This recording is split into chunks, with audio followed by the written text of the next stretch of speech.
L'Esprit de Dieu m'a aussi parlé de quelqu'un.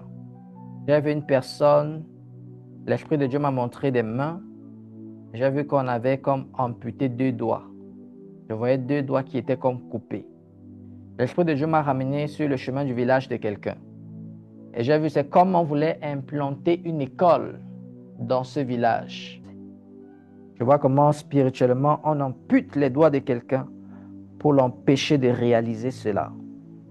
Je vois comment on ampute les doigts de quelqu'un pour l'empêcher de réaliser cela. Thank you, Jesus. Que ma maman citra et de dia. Oui, Florence. Oui, bah, je sais pas si c'est. Je connais l'oncle d'une amie qui est architecte et il est en Banjok. Donc, c'est vrai qu'il avait beaucoup de projets. Je ne sais pas s'il avait un projet d'école, mais il a eu, on dit un panari et tout. Et c'est hier qu'on m'a annoncé que son doigt est tombé. Donc, ce qui fait que ça a arrêté tous les trucs qu'il avait à faire et tout. Donc, je ne sais pas si c'est lui. Donc, son doigt, c'était le petit doigt l'auriculaire. Donc, le panari a rongé, rongé, rongé. Le doigt a pourri. On me dit que, voilà, que le doigt est tombé hier. Donc, en fait, on m'a annoncé la nouvelle hier. Ok, Banjok, c'est un village, non? Oui, papa, c'est un village. C'est après Bachenga. Ok, la personne, s'il veut mettre l'école dans son village là-bas, et à cause de ce projet, parce qu'il a décidé de faire ça, on a décidé de couper son doigt. Tu dis, c'est hier qu'on t'a appelé pour ça. Quand je parle de quelque chose, c'est parce que la chose existe. C'est parce que l'affaire est là. Il sait que la personne va se reconnaître. Donc, hier, on t'a appelé que son doigt est tombé carrément. Oui, papa, on m'a appelé pour me dire que son doigt est tombé.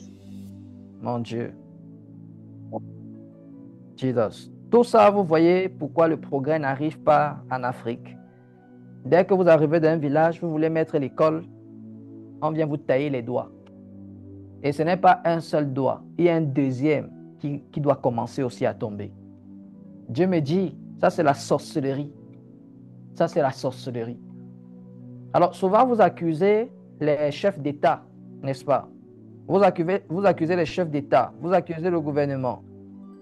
Que pourquoi est-ce que l'Afrique n'évolue pas? Pourquoi est-ce que l'Afrique ne progresse pas? Dis-moi, est-ce que le président peut enlever la sorcellerie d'un pays? Toi, on répond. Est-ce qu'un président peut enlever la sorcellerie d'un pays? Est-ce qu'un chef de village peut enlever la sorcellerie dans un village? Hein? Est-ce qu'un chef de famille peut enlever la sorcellerie dans une famille? Non. Ceux qui sont mandatés pour enlever la sorcellerie quelque part, ce sont les chrétiens, c'est toi et moi. Dis avec moi, je suis mandaté pour enlever la sorcellerie. Je suis mandaté pour enlever la sorcellerie. Amen.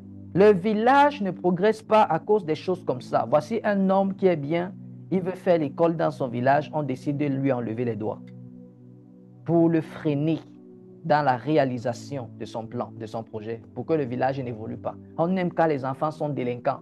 On n'aime quand les enfants sont initiés à la sorcellerie. Mais je commande au nom de Jésus-Christ et Nazareth, ce qu'ils ont fait contre lui, que ça se retourne contre eux au nom de Jésus et qu'ils réalisent ce projet pour Banjok.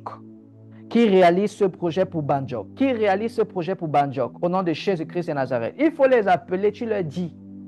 Il faut les appeler, tu leur dis que j'étais à prière, mon prophète a dit qu'il y a quelqu'un qu'on a coupé ses doigts parce qu'il voulait réaliser une école dans un village. Tu as compris? Il faut appeler, tu leur dis Oui, ça. papa. Il faut appeler, tu leur dis ça pour qu'ils sachent que le problème vient de là. Amen. Amen.